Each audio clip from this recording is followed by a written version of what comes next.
Today we're taking a look at the Blackwork Studio Intergalactic Event Horizon. This is different from the previous Intergalactic release in that it has a Pennsylvania broadleaf wrapper over an Ecuadorian Habano binder with Nicaraguan guts. And the initial release had that Indonesian Sumatra wrapper on it. I've got the 5.5 by 50 Robusto size. This has a closed foot and the smallest pigtail cap that I've ever seen. So what's it like? How does it compare to the previous one? Let's find out together. And since it's got the closed foot, remember to just ignite the wrapper. Try some of the Pennsylvania broadleaf before you ignite the rest of the blend. So the wrapper on its own had a dark chocolate, a rustic dark chocolate expression, a little bit of earth happening too, and a little bit of sweetness right on the tip of the tongue. Through the nose, I'm getting so much blackberry and black currant and spices through the nose. It is very bold and intense.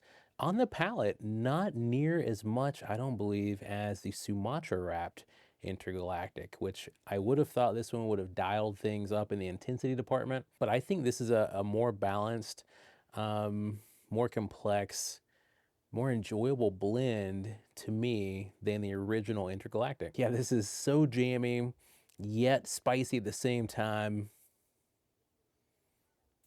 I'm digging it. I'm digging it. Something I just noticed that's really interesting is the band and how it's applied. I think it's probably backwards from most bands, and I'd be really curious to pick James Brown's brain and ask him like the hows and the whys. I'm sure it's intentional, but you see the intergalactic guy right there finishes off the band. This right here is the lip, the edge of the band that gets applied at the very end. Pretty cool. So roughly about 1/2 inch in, there's a breadiness that really settles in. It's not quite creamy, but it's not drying at all. The dark chocolate has been building.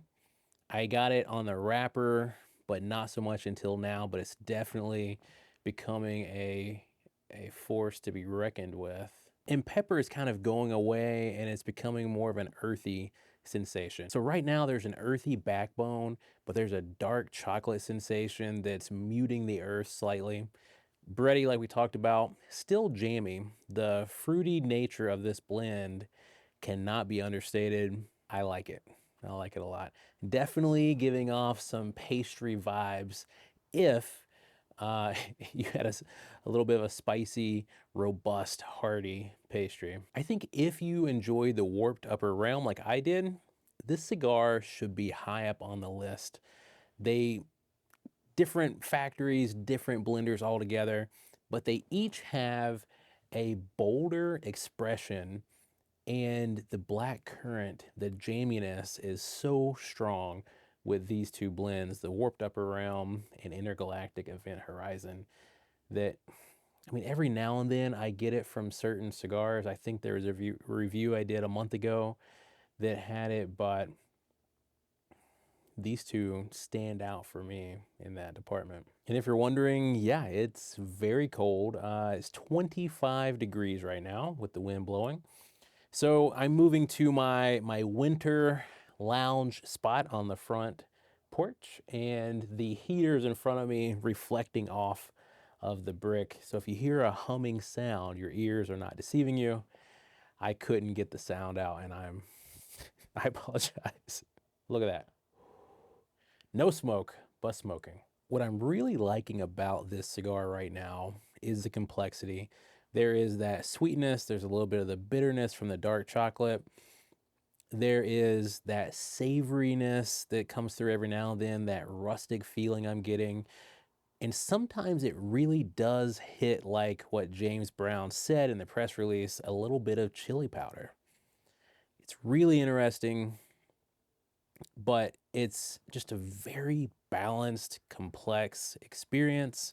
The jamminess, it shifts throughout. I wouldn't say it's subsiding at this point, but the sweet, the spicy, the bitter, the push, the pull, And on the finish now, as we're getting kind of to the end of the first third, it's reminding me of espresso beans, dark chocolate covered espresso beans. So right before Thanksgiving, we did the Maestranza review from Romacraft, and Johnny Metallica had a really good point saying that as they've matured as a brand, their blending has also evolved, and I'm paraphrasing, so I will put the actual comment here.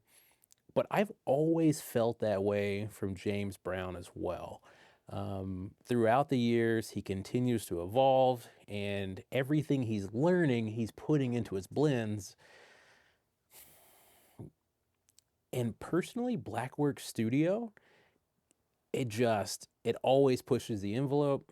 It doesn't rest on any laurels. Every time they have a new SNR, I've got to try it. The Killer Bees are all amazing. Intergalactic, this one especially, the Event Horizon, slam dunk. I love being part of the evolution and seeing it happen in real time and tasting what they're learning. It's amazing. Dropping the ash, breadiness goes away quicker than propane with 55,000 BTUs of heat. It's gone. So gone. In its place right now, the very first puffs are chili powder, Lowry seasoned salt, a bit of clove, and a little bit of licorice. With the addition of dark chocolate now, bringing the band back together. Burning down a few more minutes, we are now getting a very dry, earthy sensation. The chocolate continuing to build just like in the first third. It started off very minor and it's taking a more prominent role. The baking spices now are hitting me still like the introduction of chili powder or cumin every now and then, but also a bit of clove. The breadiness is once more starting to build as well. The jamminess, though, came back really fast. I want to say maybe 2 to 3 minutes after dropping the ash, right back in the fight. Is James Brown the best blender with Pennsylvania broadleaf wrappers? I don't know. I want to hear your thoughts on this. I'll never forget the, what was it, the Leaf by James? That cigar changed things for me when it came to the Pennsylvania broadleaf wrapper. I think he has to be a contender for one of the best workers of that wrapper. Like my Stranza, this one is a bolder blend that I think really deserves attention, solitude, ponderance. And it's not often that you get that with the bolder blends. So like we talked about before, usually it's the medium stuff that's so nuanced that it kind of begs you to slow down and really isolate and figure it out.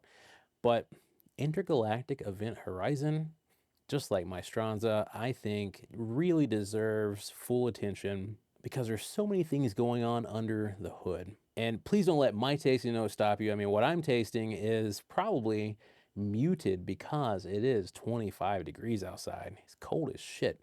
My fingers, I haven't felt my fingers in 20 minutes, but I'll definitely be enjoying some of these in the spring to enjoy on a great day. I will probably pair it with something like Diplomatico rum if I want to try to compare the sweetnesses. Maybe the spices in Diplomatico will bring out some more sweetness here. But I also am thinking something bitter. I'm still thinking espresso may be the kill shot with this cigar. Bring out that jamminess even more. I don't know. There's a lot of ways you could play it. Most intriguing to me so far on this blend is right about now, close to the halfway point. On the lips, I'm getting something that reminds me so much of pipe tobacco. I don't know how to describe it. I don't know my pipe tobaccos, but I always stayed away from aromatics. Um, there was this one, had a frog. Oh, I forget who it was, but it had a frog and it reminded me of ketchup when I was smoking it. And this has nothing to do with that. Instead, I don't know, it just reminds me of tobacco. Just tobacco. Like if you had a tobacco scented candle, that's what my lips kind of taste like after smoking this in this section. Is this one of the most complex cigars James has made? I don't know, but I do like pretending to ask myself questions out loud as if somebody else asked them. If you liked Memento Mori, I think you'll also like this one quite a bit too. Memento Mori was probably in the last, I don't know, 8 years or so, that was my absolute favorite new release from Black Label. This one might just take the cake, but the use of Pennsylvania broadleaf wrapper, second to none. All right, we just crossed the halfway point at about 50 minutes of smoke time so far. Let's see what other people are saying about this cigar. All right, Charlie from Half Wheel rated it a 90, saying, for those who like Black Label's blends but might want a more medium strength experience, this seems to be a great answer. And Casa Fumando said, the original didn't really knock my socks off, but the Event Horizon is a completely different beast. And the Cigar Hound Dog did a short review on it, rating it number 2, memorable. That's it from us, guys. I hope you have an awesome day, and we will see you very soon.